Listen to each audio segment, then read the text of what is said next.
You're listening to episode number 257, and today we're talking about how to have great sex. This is the Made for Living Well podcast, hosted by Alexa Sherm, the place to create a life well lived.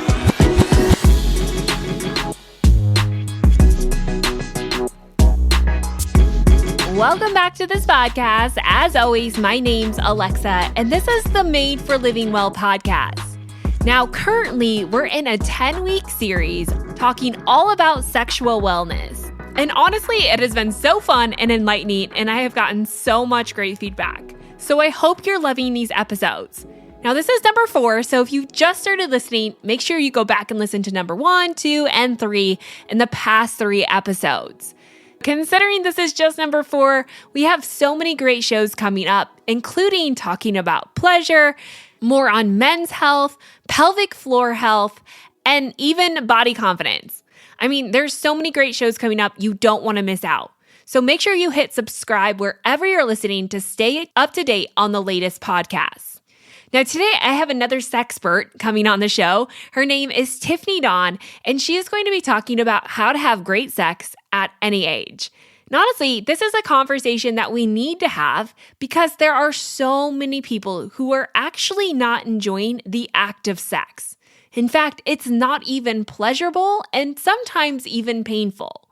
So we're going to talk more about how to have great sex, things to know before your wedding night, and even dive into some more topics that are a little bit more embarrassing that maybe you have and you just never wanted to ask. So today I want to welcome Tiffany Dawn to the show, who has been talking about sex for a really long time. And in fact, she talks all over the country and really just has a unique perspective that is really eye-opening and enlightening and takes these maybe embarrassing conversations and gives them a fresh perspective. So I'm so excited to have Tiffany on the show to dive in more about this topic. And also, I would encourage you to follow her over at her website at tiffanydawn.com. Now, of course, all of the links can be found at the Living Well, including that sexual health guide that is completely free to you. It's a guide that's going to give you tips, tricks, food lists that are all in support of your sexual wellness and boosting your libido. There's a guide inside for men and one for women. Now, I'd encourage you to read both so you can understand each other because it's really in the understanding that you gain a better connection. So again, you can find all of that at thelivingwell.com, including some additional blog posts that might be helpful in the summer series. Now, before we get started, I do want to remind you that we have some podcast sponsors for the summer series, including Yarlap, which I'm going to talk about later on in the show, but also Athletic Greens. Now, Athletic Greens has been a game changer in my own life and really has given me this immense energy that has allowed me to stop taking almost every other supplement that I have.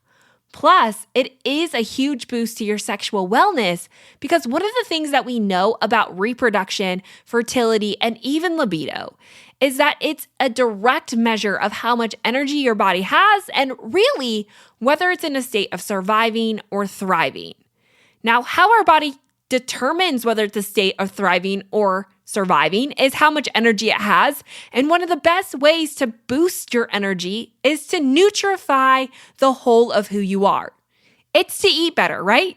Now, I didn't used to be a believer in supplementation, but I truly am now because more than thinking that it was an excuse for a poor diet, I understand that we all have gaps in our diet.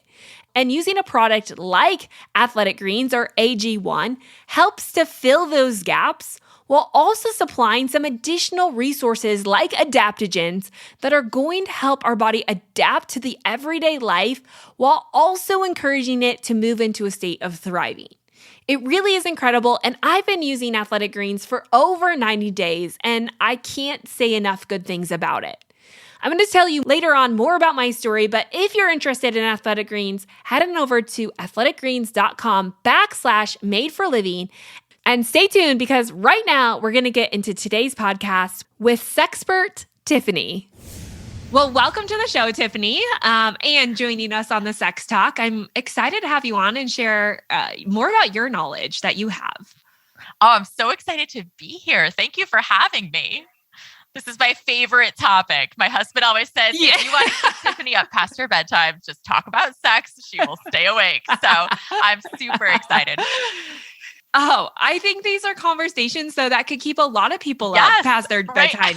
It's just not everyone has the like feels okay asking these questions. I think a lot of people are asking questions, are concerned. Am I doing it right? Are we having Right. enough sex? Should I be having sex? Like all of these big questions Uh-huh. that we just kind of tuck away inside of us because we don't know what's safe Yeah. and what's not. Yeah. And I think that we have to talk about safety and this topic because it is very threatening and there's a lot of shame and guilt that's been associated with Yeah. it. And so maybe just to start the conversation of like, how do we deal with this? Like, how do we have conversations? How do we ask questions? Is it okay to talk to our friends about this? Like, what are the ins and outs of how do we start to communicate better about sex? Yeah. Oh man. I think there's a lot of that worry, like, should I be talking about this or not? And I think when we get too isolated, when we aren't having those conversations, it can actually be kind of a dangerous place.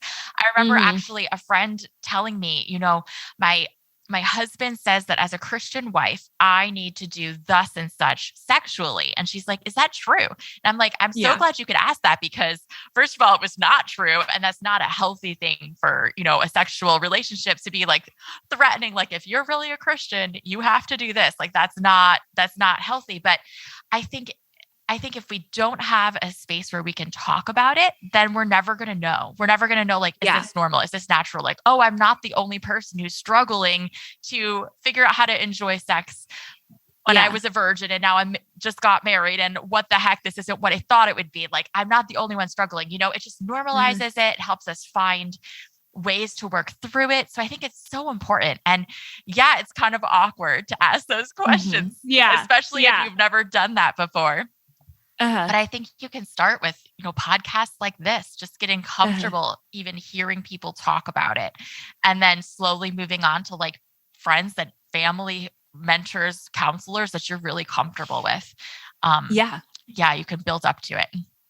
Yeah. And I think that like the hard thing in this space and what I found is, you know, I think people want to know, well, am I doing it enough? Am I doing it the right way? And those are such broad questions to say like, well, you might hear your friend say, well, they're having sex 3, 4, 5 times a week. Or, you know, you hear the rare stories that people, you know, like people are very open about sharing if they're having sex a ton because then they're almost at the top of this pyramid. And it like, how do you know what's right? Like, how do you look at that and not somewhat compare yourself to that? And is there a right and a wrong when we get in here? Right.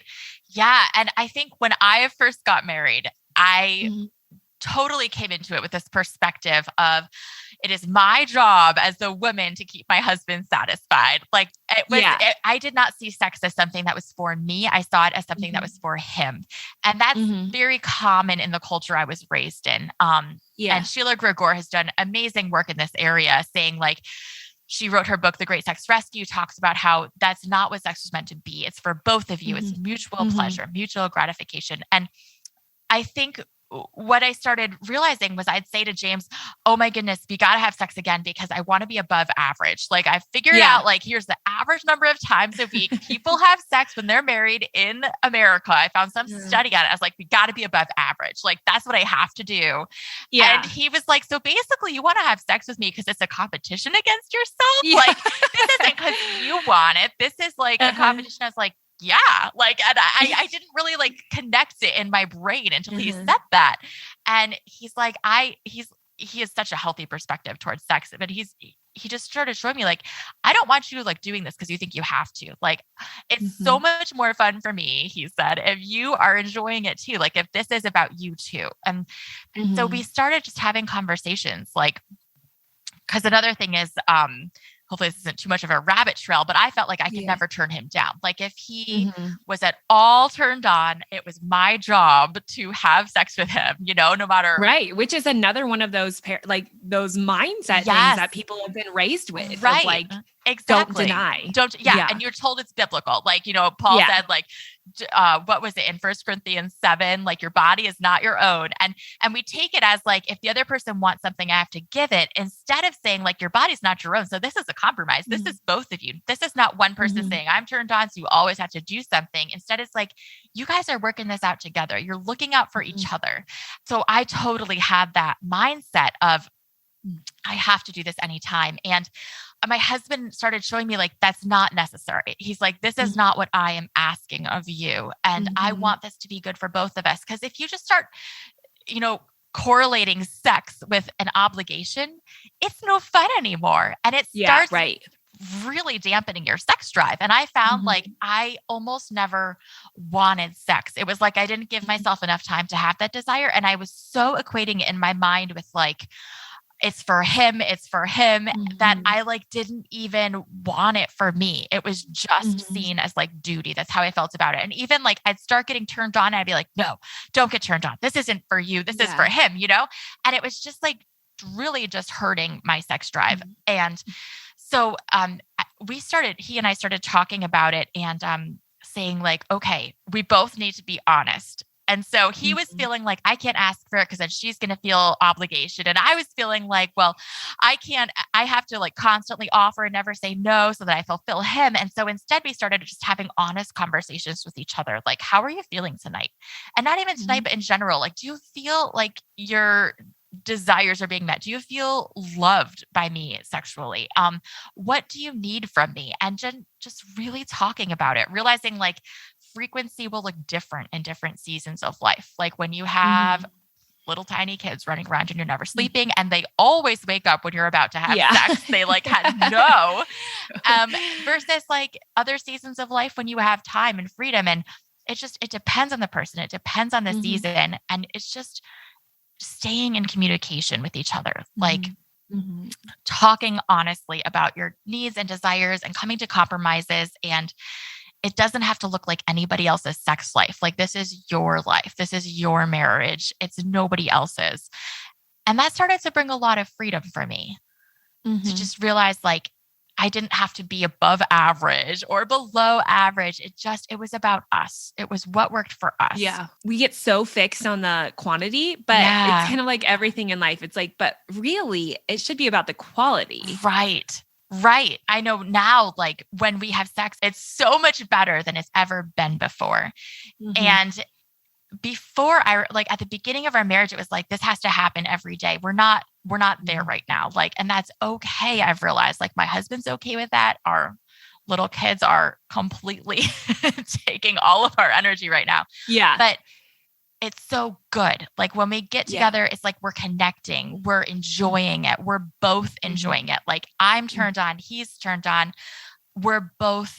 It's so much more mutual than it was before. It's not like trying to hit a number or to set a goal. It's like, we're in this together. This is intimacy. And so that makes it so much better for both of us. And it's fun to even be able to say like, well, the next day or the next weeks, even be talking like all that, like, remember when we did it this way, it was a little different than normal. And like that continues to build that intimacy of like, wow, that was so cool. Different people's appetites are different for anything. And so it's figuring out what works for you guys. Yeah. I think too, like when you're talking about this and when we talk about, the woman's belief that it's about giving and, we can't deny. And I feel like that mindset, and I think why sexual wellness is so important is because it's one of the few things that runs through your mind, body, and soul. It's kind of like this triune thing. Right. And it shows how often we do that, not just in sexual health, but in every aspect of life, of like we give and give and give and give. Yes, that's so true. And we are just expected to do that, or that's our belief of like, we're not women unless we're doing this, but it's so damaging. And especially when we talk about body confidence, because when you give everything while feeling like you can take nothing in return, like how do you have confidence? And sexual health, I think a lot of confidence comes from your sexual health and your sexual wellness, because it is the most vulnerable state of you. Yeah. And how do we start shifting this paradigm? Because there's so much comparison. There's so much overwhelm. There's so much Mhm. giving. Like, how do we come back and like see us, Yeah. see our bodies as good, see it as also designed for pleasure? Yeah. Do you have any tips in that area or? Yeah, I'll definitely share some things that have helped me. So I Mhm.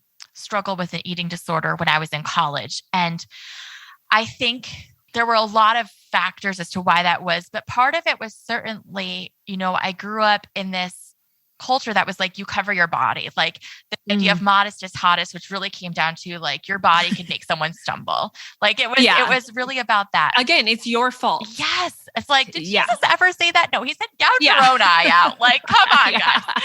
So it was so much pressure on women to be two things at once, which was totally covered and modest in quotes.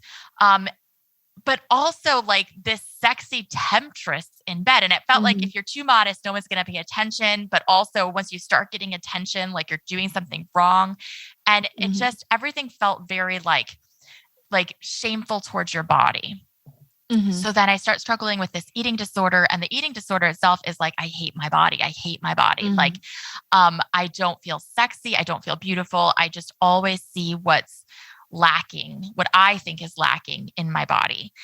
And so, as I start working through that, it kind of tied into relationships for me, because it was like, no guy's going to love me if I don't look a certain way. No one's going to think I'm sexy if I don't look a certain way. It all felt very like afraid to date as I'm working through this eating disorder. It was like, and it was also like numbing your body. It's like numbing yourself with not eating or with the way you're thinking or whatever, just feeling like separated from your body. And I think that carried over into my sex life, because when we first got married, it almost felt, as we were dating, we had decided to save sex till marriage. That was something that we both thought was important to us personally. And so that's what we did. And, leading up to it, we'd make out, and I felt very in the moment and like I was enjoying it. And then we got married, and it almost became this duty in my mind. And I felt almost a little more separated from my body, even in the experience of sex. And to really enjoy sex, you got to be present. You got to be like integrated with your body. Like you have to be like in the moment, physically there. And I felt like I was just in my head about it. Like, am I going to enjoy it? Well, that doesn't feel good. Well, I can't say anything if it doesn't feel good, because I don't want him to feel bad. Well, I'm going to say something. Well, now I'm in my head. It just felt very like distant from myself. And so, I started going to counseling, actually, and there were a variety of reasons for that. But one of the things that we started talking about a lot was like my struggles with my body, with my confidence, with my body image, with the shame I felt, with all the expectations and the shoulds on my life. Like I remember my counselor saying, it just seems like you're living by all these shoulds, like in every area of life, kind of going back to what you were saying about giving and giving and giving. And he was kind of like, where are those coming from? Like, they're not from God. They're not from your husband. Like, they're things that you've internalized. And like, you're the one who's telling yourself you should do this. Nobody else.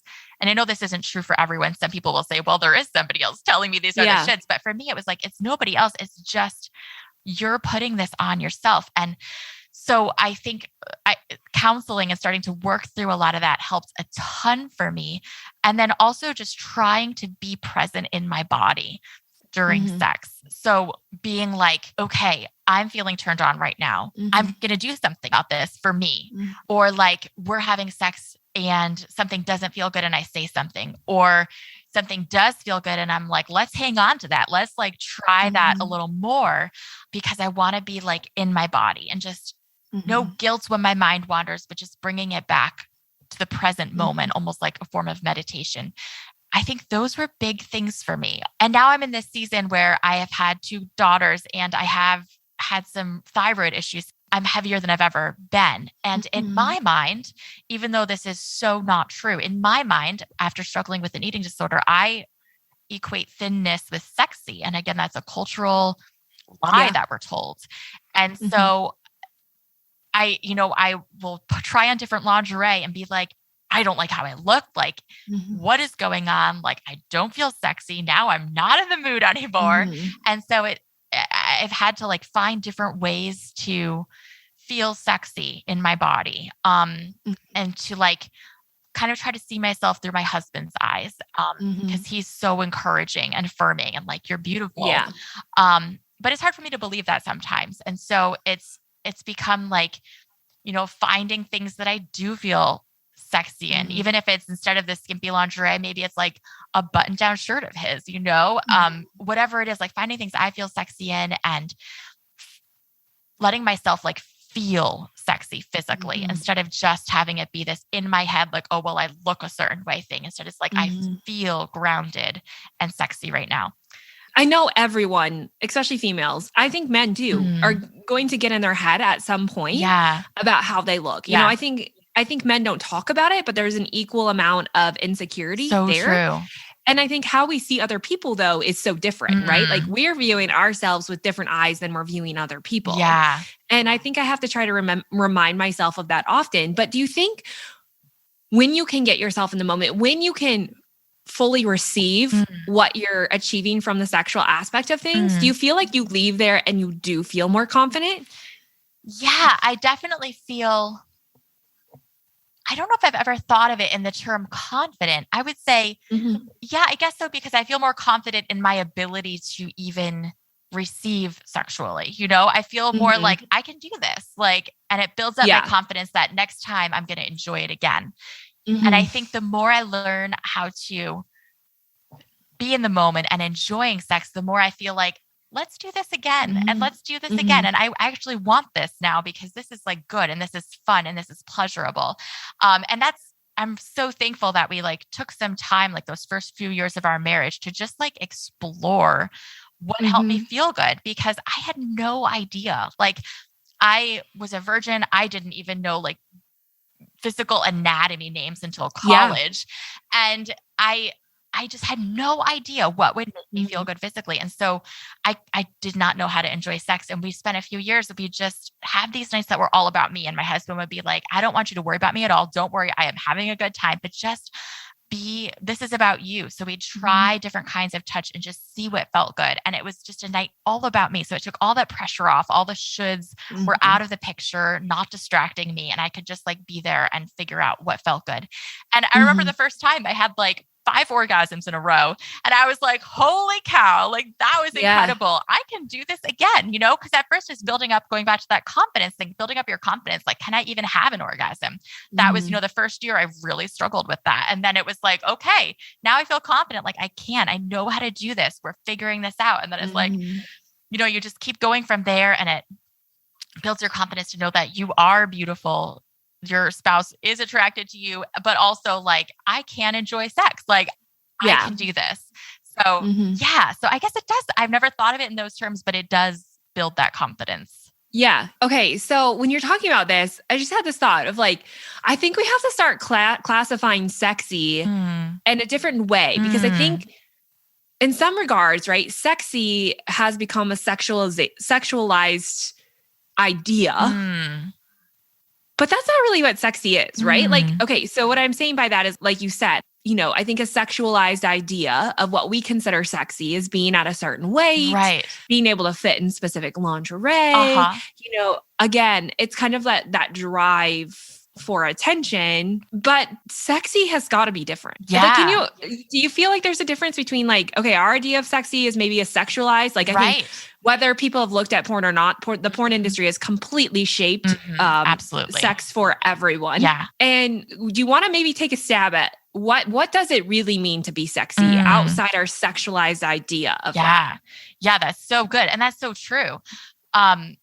Yeah, I think for me, I thought being sexy, like you said, was a certain weight, was certain acts you would do, if I was stripping or if something like that was what sexy was. But like you said, in reality, that is a very sexualized view. And I think when I feel the sexiest is when I'm really enjoying sex, when I'm not thinking about, I think being sexualized, our idea of sexy, it's like, it's all for someone else. It goes back to the idea of giving. It's like, I look this way for him. I'm doing this act for him. But when I feel sexy, and honestly, when my husband feels the sexiest too, is when it's like also for me, like when I'm being kind of selfish, and it's like, it's obviously he's enjoying it too. It's not like it's just me, but like, it's that idea of embracing your ability to be a little selfish, to say like, I like this. This is for me. And so I think that is what sexy is, feeling like that pleasure and that excitement and anticipation and arousal, and like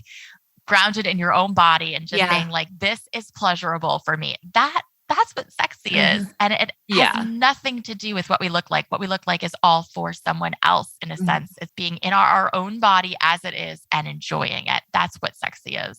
Yeah, I love that, because we're so polarized in our thinking, right? And it's like we have the modesty culture over here that's like, cover yourself from head to toe. And then it's like, but we want to feel sexy. And then we look at what we think sexy is. And it's like string bikini, now a thong bikini, or like, you know, like lingerie, barely wearing any clothes. And it's kind of like, there's got to be a, because I feel like over here, sometimes all I see is a lack of confidence too. You know, it's like we have both ends of the extreme of like, they feel different, but I think that they're both more similar. And sexy, I think, is actually somewhere in the middle. Yeah. Oh, I love that way of looking at it. Yeah. Okay. So I think that sex and this idea of confidence and changing this paradigm, you know, I think at how we come into sex as, you know, virgins are on your wedding night, or maybe if you've had sex before, it can be really confusing about, well, what is a healthy way to look at this? And you've kind of touched on some of those of like, you know, like the connection and being willing to receive. But what are some of those tips that you would give someone, especially maybe someone who is a virgin or who's never had sex, or who's coming into their wedding night, or even people who've been married for 12 years and have had this idolized, over-sexualized idea of what sex is and have never really had true intimacy? What are some tips that you could maybe give, you know, each of those groups as they kind of work through that? Yeah.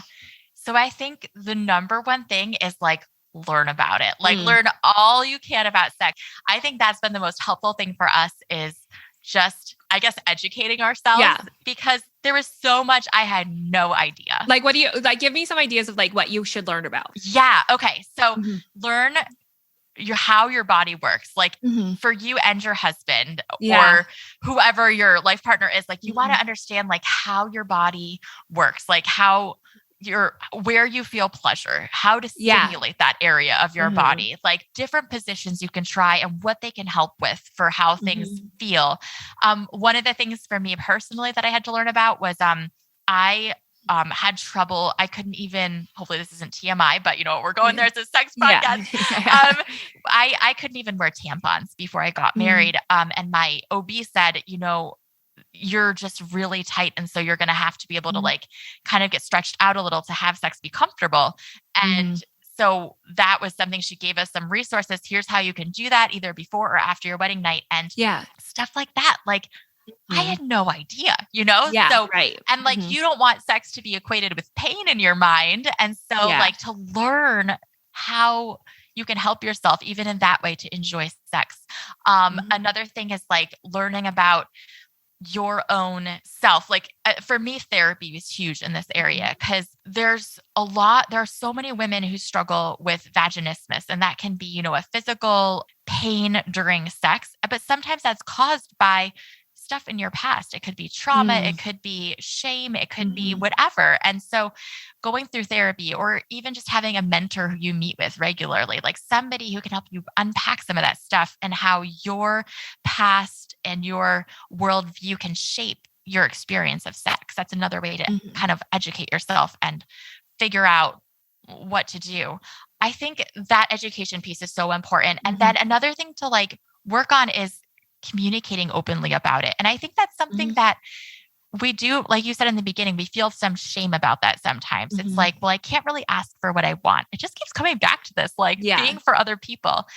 And if we can just be honest in what we communicate, that's something you can practice before you ever start having sex. And it's something we should be teaching our daughters, to be assertive and to be okay with saying, I like this, I don't like this. I want this, I don't want this. And to realize that that's okay. That's not being mean. It's healthy.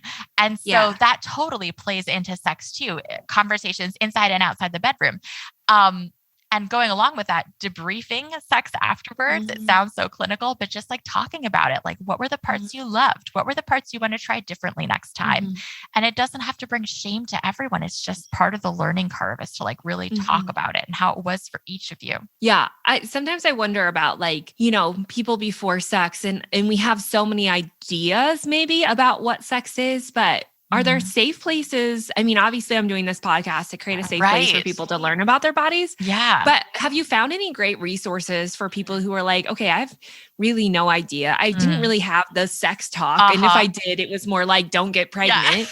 Yep, totally. But no one really told me how I got pregnant. You kind of you make ideas. And then again, I think if we're not careful, what's going to happen is the sexualized ideas of the world flood in and we start to assume what this looks like. Yeah. How do we actually do you have great resources? And I know you have some talks about it and podcasts, but do you have any great resources for people who need to learn about this, especially for those who are maybe going to get into a marriage or are still a virgin? Like, what does that look like? Yeah.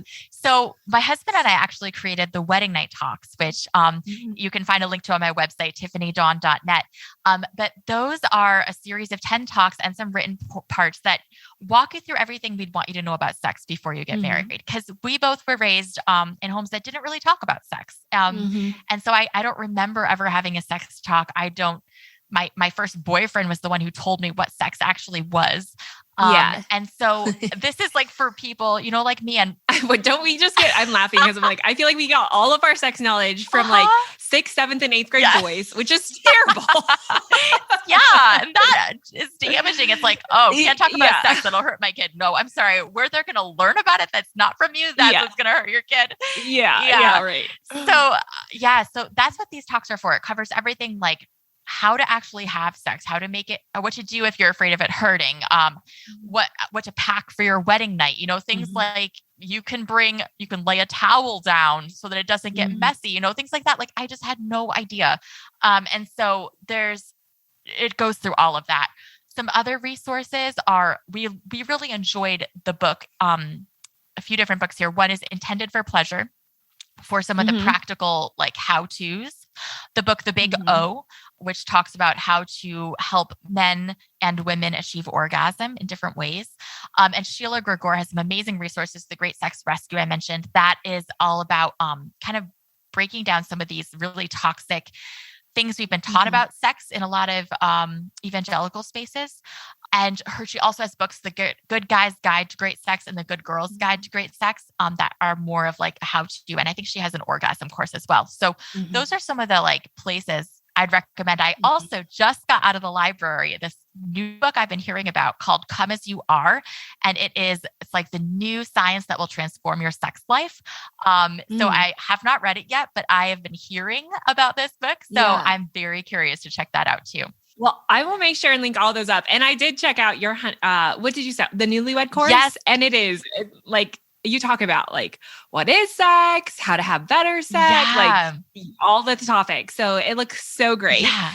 And okay, you brought up orgasm and we obviously as a sex talk, we need to talk about this. And again, I think another common thought is like you have sex until the man has an orgasm or ejaculates. And that's what sex regardless is. of if the woman has one or not. But that's a really big deal. And it's not just a big deal for connection, but it's a big deal biologically because it completely changes the flood of hormones inside of our body. It's where we get the biological benefit. In fact, I think women should be having more orgasms than men, just biologically, the way that we were designed. How do you help someone who maybe hasn't had an orgasm? And this is for both men and women. How do we work with women to experience an orgasm? Do you have any tips on that? Any tricks? This summer series is brought to you by Yarlap, a company devoted to healthifying women's pelvic floor. Yarlap takes the guesswork out of figuring out how to strengthen the pelvic floor using the only clinically approved device designed to strengthen and tone pelvic floor muscles for you with auto Kegel technology. Now, today I invited co-founder Mary Ellen to join me to share a little bit more about the Yarlap system and how it works. Mary Ellen, tell us how the Yarlap device works. So You insert it like a tampon. It's a tiny little thing. It kind of looks like a tube of lipstick, and you insert it into the vagina. And depending on the program, it's going to be 15 to 20 minutes, and it exercises the pelvic floor for you. So if you think about when you move your muscle, you send a signal from your brain to your muscle to move. If your muscle has atrophied or it's weakened, or you just don't know how to do the exercise because you can't see the muscle or you have no communication, that signal gets jumbled, or it gets lost, or it's only half received or not received at all. So the Yarlap sends a signal similar to the one that your brain sends to you, but it sends it directly to your muscles so that your muscles are doing exactly what they're supposed to be doing for the exact right amount of time every single time. Now, inside the Yarlap, there's many different programs that are designed to treat different things. Can you tell us more about those programs? Yeah, so we're cleared to treat stress, urge, and mixed urinary incontinence. So like involuntary bladder leaks of a wide variety. And we also have pelvic floor muscle massage programs that help with teaching your body to relax. So a lot of times people have a really intense, tight pelvic floor muscle, and they're told by their PT or whomever that they need to learn how to relax. And again, that's really hard for us when we are unable to see this muscle. It's really hard to make sure that you're doing it properly, that you're even using the right muscle at all. And the Yarlap can help with teaching you to relax and bring in that blood flow, bring in that respiration. That's really key for pelvic floor muscle tone. Yarlap is truly a unique device. And if you're struggling with your pelvic floor, which most people are, head to the livingwell.com/Yarlap to learn more and purchase your own Yarlap device. Don't forget to use code LivingWell for $25 off. Athletic Greens is also sponsoring the summer podcast series, and honestly, I have found so much value from this company. In just one scoop every morning, I have had more energy than any level of caffeine could give me. I know it sounds crazy, and you might not think you can live without your morning pot of coffee, but trust me, this is the lasting kind of energy that you feel throughout your body, not just that quick hit after you guzzle your pot of coffee. Now, I'm not saying it needs to replace your coffee, but I'm saying rather than using your coffee to find energy, you can just enjoy your morning beverage while also getting all of the nutritional benefit that you need from your morning greens. Athletic Greens, or their AG1 product, has 75 high-quality vitamins, minerals, and whole food source ingredients, probiotics, and adaptogens to start your day right. This special blend of ingredients supports your gut, health, nervous system, immune system, energies recovery, focus, aging, and even your sexual wellness. And more than energy, I have learned from doing my own mini research study that Athletic Greens has been able to replace nearly every other supplement that I've taken. It has nutrified my body in a way that I have not found with any other products, saving me not only time, but a lot of money. Plus, I actually don't mind the taste. Unlike normal greens powders that give you a little shiver after you take a sip, this I actually crave. Athletic Greens makes it easy to get started with a monthly membership that ships greens to your door every single month. Try it out for 30 days and see how you feel. And if you get started today, they'll give you a free 1-year supply of immune-supporting vitamin D and 5 free travel packs with your first purchase. All you have to do is visit athleticgreens.com/made-for-living to get started boosting your health with 1 scoop a day. Again, that's athleticgreens.com/made-for-living to get started today. Make sure you check them out and then finish listening to today's show. How do we work with women to experience an orgasm? Do you have any tips on that? Any tricks? So, oh man, there's so much here. Definitely, like we've said before, like talking with your OB and talking with a therapist are huge, because those can be major holdbacks physiologically or mentally, emotionally. And so to make sure that those areas, those bases are covered, that's huge first step. But I'd say don't be afraid to try new things. So here's one example from our lives.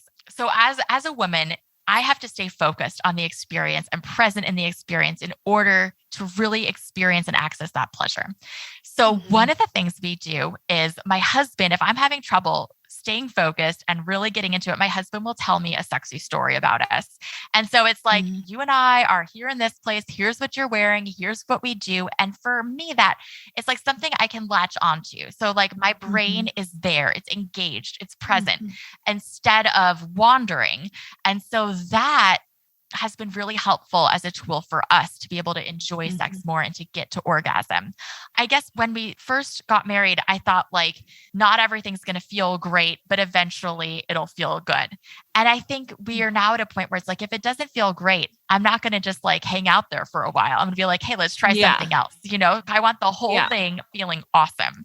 And that takes some practice and some experimenting. And I remember reading somewhere that it's like a leopard with its spots constantly changing for a woman. Like what feels good one day, it might not feel great the next day. And so it can be frustrating at first, but it's really getting to know yourself. I've even heard some sex therapists who say masturbation can help just to explore yourself and get to know yourself. And I know some women feel comfortable with that, some don't. And either way is fine, but that is another tool you can use. And then just like taking off all the pressure, like having those times that are just about your pleasure. It's not about your spouse. It's just your pleasure to learn your body and what feels good. Having those times is so important. And I think as long as we see sex like duty, it's going to be hard to get there, to be able to let it really be for us, something that we want and that we latch onto. That is when a lot of freedom comes to enjoy it. I would say those are some of the main things. And then just finding positions that work for you, like trying different positions, because for one person, one position might feel good. And for another, it doesn't do anything for you. And so if you can figure out how to do that, and honestly, sometimes having like manual stimulation along with intercourse at the same time can be really helpful for a woman, because sometimes we'll come through intercourse, but a lot of times we need that manual stimulation. So if you can whether that's a sex toy, whether that's his hand, some way to include that during intercourse. If you want to come during intercourse, you don't have to. But that can be another helpful thing. Yeah. No, I mean, I think that's really good. It's just also, I think just giving permission to say like, there's not a right and wrong way to do it, but it takes a lot of communication and you can't be scared of the communication aspect and starting those conversations. Like you said, breaking down a lot of the shame and guilt that I think has been created in past stories and past beliefs that maybe aren't true. And I think even breaking some myths about men and what they want too. That is so true. You know, like I think that's been so hard for me in this over-sexualized world of a world that just said it was all about men is understanding like, man, he does like me and he does have more fulfillment from pleasuring me, not just himself. Yeah. Those are hard things. Like, do you have any other like kind of big myths that you kind of want to, leave us with to say like, hey, these aren't always true, but this is. Well, first, I was just thinking when you were saying that earlier, you said how sometimes modesty and over-sexualization have more in common than we realize. And I was just thinking, they're both for other people. Like modesty is for the guys. Over-sexualization is for the guys. Like in the middle is when it's for us. And it's like, this is me enjoying sex. And like you said, that James, my husband, is always telling me like, when you enjoy sex, that's when I love it. Like, sex is nice whenever, but like when you're enjoying it, that's what I love about it. And he's like, I'd rather have less of it and have it be something that you enjoy than to have it constantly if you're not enjoying it. And that was like mind blowing to me. I'm like, seriously, I thought guys just wanted sex all the time. And he's like, no, like this is like with you, like that's what I want. And so my enjoyment is like his priority. And I think that that helps too, for sure. I think just taking off the shoulds has been my big thing. Is like, there's no should. There's no, it should be this way. It should look this way. It should feel this way. Like this is you. This is your relationship. And you do you. Like figure out what works for you and let the rest of it go. It doesn't have to look like anybody else's. Yeah, no, I like that. Okay. I was just thinking when you were talking about this, and I should probably really wrap this up, but I have a couple more questions if you're okay with Let's do it. I feel like when we get into this and we talk about the men really wanting to pleasure, like if we really look at the biological aspect, of libido and of desire. And we've talked about this on a few previous episodes before this one airs, but it's like the woman is really, their libido is about receiving. It's about opening up and taking, and a men's is really about giving. Oh yeah. Now, I like that. Yeah, it's kind of opposite of what we have. But like if we really look at like the biological desire of a woman, like it takes relaxation, it takes, receiving, it takes being confident, being in the moment, like all these really hard things. And outside of that, like we're really just never going to have the biological response that is fulfilling and satisfying and pleasurable. Now, I think what gets confusing though is we have, again, an over-sexualized world. We have a lot of pornography, which stimulates a lot of addiction. And I think we start to get ideas about what pleasure is that's maybe faulty or not all the way completely true to what true pleasure is. And so I know that you have a few videos about masturbation and kind of breaking the addiction. And I want to bring this to light in a way that's not like, okay, that's just completely wrong. Because yes, I mean, any addiction on any level is harmful to the body, right? Like we can't say that pornography is necessarily worse than another addiction. They're all working the same way. But I know you have a video about how do you overcome that addiction, and like, what is that? What do you think is at the root of why people are so addicted to the pornographic image over the connection? Yeah. Am I asking a relevant question? Yeah, that's a huge question. Yeah. And it's interesting because porn is so normalized in our culture. It's like, everyone does it. It's no big deal. But like there's been recent research that shows like it actually changes your brain structure and it hurts your relationships, let alone that like, it's hard to tell what porn is ethically made, if you can say that, versus through human trafficking. Right. And so, it's a really like scary place, but it's so accessible and it releases all those endorphins and it can be very addictive. Well, I remember when you, in your video, to maybe refresh your memory of what you had kind of spoken about, and maybe what I'm referring to is this idea that maybe the masturbation, and I think it was coming from a woman's question, was more specific to her loneliness and her anger. Okay, and, it was like I think about like what I know about sex now is it's a deep connection. It's not just a connection to yourself, which it is. Like you said, you have to be fully present in yourself, but it's a connection to someone else. And I think in our world today, we're not overly connected. We're really disconnected, and we're taught to live these independent lives, which makes maybe porn appealing because you don't have to connect with anything or anyone. But there also is, like, I think you had kind of said on there, like, like she was lonely, she was angry. Yeah, I think there's this acronym called HALT that sometimes is used, and it's like hungry, angry, lonely, or tired. And that might be what you're referring to. Because I talked about that in the video, because I was likening it to me. So I haven't personally wrestled with an addiction to porn or masturbation, honestly, because I tried to masturbate and I could not figure out how to make it work for me. And I don't think that masturbation is necessarily wrong in and of itself. But in my videos, I talk about if you're addicted to this, if this is something that you're like, I'm addicted, I can't be free. Like, here are some thoughts for you. So that's kind of the background of that. But so HALT, I was likening it to me, like I struggled with binge eating. And to me, it was kind of like an addiction to food. It felt like I cannot stop this even though I want to. And one of the things that helped me was recognizing like what was underlying the desire to eat. And that's true for any addiction. Like, what's underneath that desire for this addiction? Is it wanting to, am I lonely? Do I want to connect and I'm not sure where to go, or I don't want to put in the work it takes to really connect with someone, because that does take work. Am I hungry? Do I just need to eat something? Am I feeling angry or tired, or, and if so, what are the other things I can do to meet this legitimate need instead of my addiction? And I think too, for me, it was figuring out like, what was the root of it for me? Cause it's different for everybody. But for me, like with my food, it was a few things. One of the things with binge eating was I felt like food was wrong, and it was going to do things. It was going to like I didn't want to eat it. Like it was the enemy. And so I didn't have a healthy view toward it. I wasn't thankful for it. I wasn't enjoying it. I wasn't letting myself have it and letting it fuel my body. Instead, instead it was this very like shameful approach to food. And I think when we have a very shameful approach to sex, it fuels that addiction too, because then it's seen as shameful. So, okay, I'm going to do this in secret, and then I feel guilty and shame. And so I do it again because I'm feeling guilty and shame. And it's this cycle.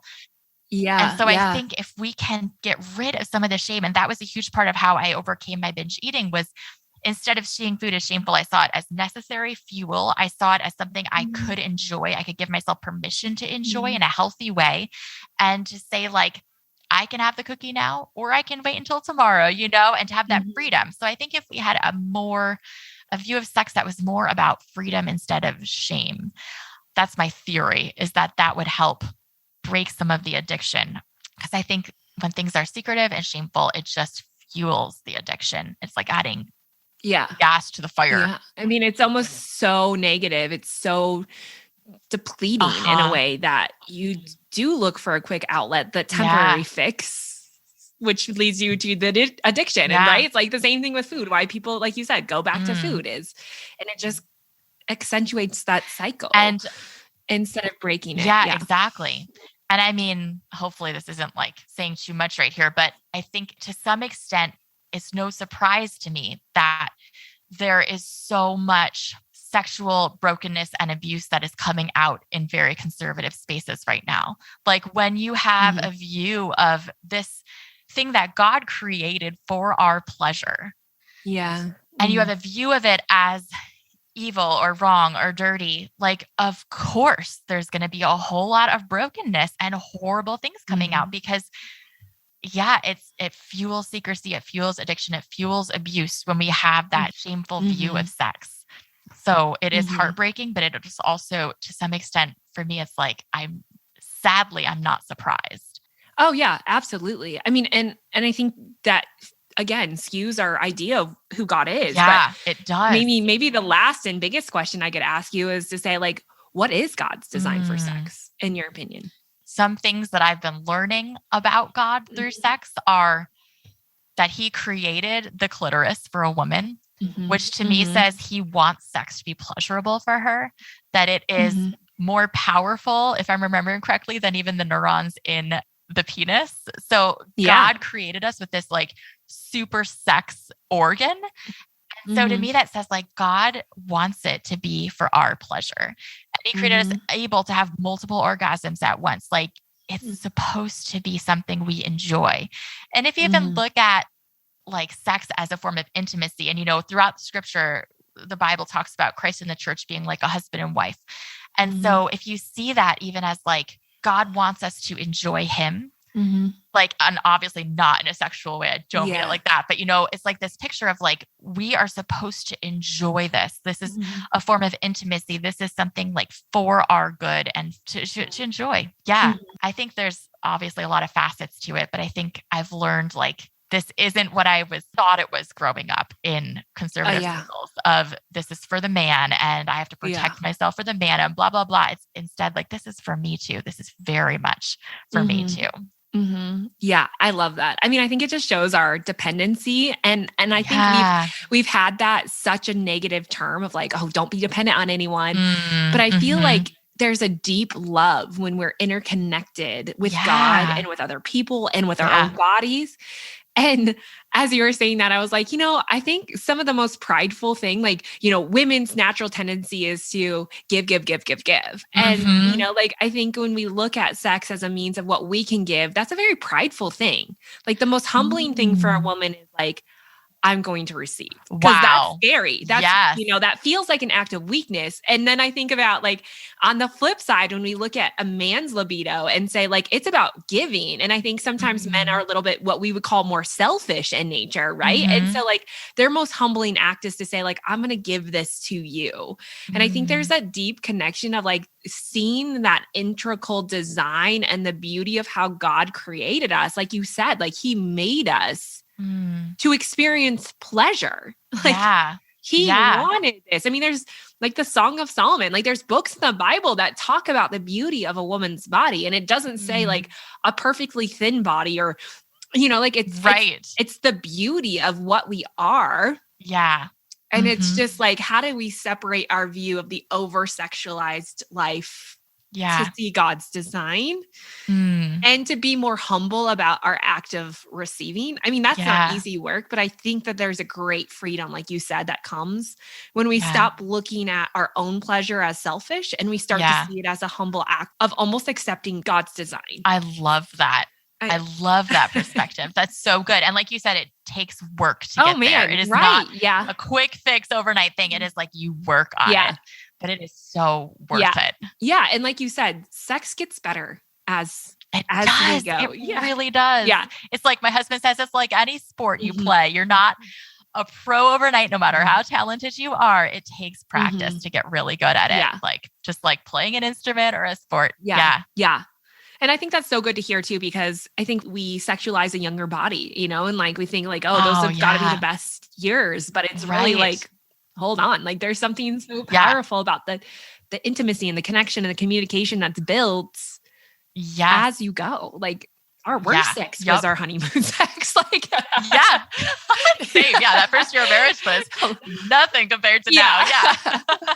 Totally. I feel like you could probably teach people all day, and you probably know this, of like, okay, let's just get a good framework built, but knowing it still should always continue to get better. And it's not perfect. Yeah. Right. Like, I mean, it's normal to be like, okay, there's times when we're like, we're going to take a break for a moment because this is not working. Yeah, totally. Yeah. That's good for you being able to even say that and like recognize you know, I found that it through a lot of therapy and overcoming sexual trauma, me being able to voice when I feel like I'm too in my head to enjoy this or to receive this. Yeah. I feel like it's been really empowering for me and almost has allowed me to get to the place where I'm more confident in it and want it more. Because the more I can voice the times, and that's scary because I think you think, well, I don't ever want it. And so that would mean me voicing it every time. And I'm like, but it actually has, in my opinion, the opposite effect, or from my own experience, to say like, hey, I'm just not feeling it right now. I'm way in my head. I feel stressed. Yeah. Can we just take a break? And he doesn't want to experience that without the connection. Like he can, and he's like, absolutely. You know, like I can tell we're both struggling in that moment. And then I feel like it almost was like that boost of confidence to say like, man, I stood up for myself. Like I listened to what was actually happening. I didn't just give myself away and out of my pride, you know, like I was, and then I felt like, I feel like we have so much more sex because of the few times that, you know, early on I was able to start saying, no, like this isn't working. Yeah. It took me a long time to get there though. Like, oh, that's so true though. I totally agree. Like because I thought like, if I say no, like I'll always say no, like you were saying, but being free to do that is like, it helps me be able to tap into like, no, like this is for me. So if I start feeling turned on, instead of being like fighting it almost like, no, I don't want to do this just for him because I'm getting bitter. Instead, it's like, oh, I'm feeling this way because I want this. Yeah. Like this is for me. And so then I'll initiate it, you know, and it's like, instead of dampering our sex life, it's actually made it so much better being able to say, I'm not feeling it right now. Yeah. It's, you think it's a backwards thing, but it really is very empowering and empowering. And I think it's good for them too. Like, you know, I think they like, I feel like he appreciates, you know, like maybe there's a little bit of a frustration of like, you know, like when someone's ready and then the other person's not, there's probably a level of frustration on both sides, but I think it is that communication and it makes it so much sweeter than when you do. Okay. I have taken more time of you than I told you I would. So I'm so sorry. No, thank you. This was so much fun. Yeah. I'm so glad you're here. Can you tell us where we can learn more about you? I know you mentioned the honeymoon course, but you have a lot of other great things, including a podcast and some books. Fill us in where we can learn more about you and where we should get started with what you do. Yes. So if you go to my website, tiffanydawn.net, that's TIFFANYDAWN.net, that has links to everything. So I do videos on YouTube of life advice you don't hear in church. On my Instagram, I do reels about relationships, like kind of bringing up different things that are like, wait, hold on. We heard this in church, but this isn't true. And then I have a podcast about my own journey with deconstruction in my faith. And so I would say those are the main things. Then I have some books and my wedding night talks course. Okay. Well, I appreciate so much you sharing your knowledge and being here and having the conversation. I appreciate you making this space for it. This is really cool. Well, thank you. I hope you loved Tiffany as much as I did, and of course, are loving the Sex Talk podcast series. It has been so much fun, and we're not even halfway through. So make sure, wherever you're listening, you hit subscribe to stay up to date with the latest release of the next podcast inside this series. We have some pretty amazing guests still to come, and topics including more about testosterone, feminine and masculine energy, pelvic floor health, libido, healing from sexual trauma, confidence, pleasure, and so much more. I mean, there literally is so many good podcasts coming your way. So hit subscribe, follow along, and make sure you share this with your friends and family. It really does mean the world to me. Now, as always, head to thelivingwell.com to learn more information about today's podcast and get all the resources, including the link to Tiffany's website at tiffanydawn.net. Don't forget to stay tuned because there's more podcasts coming your way.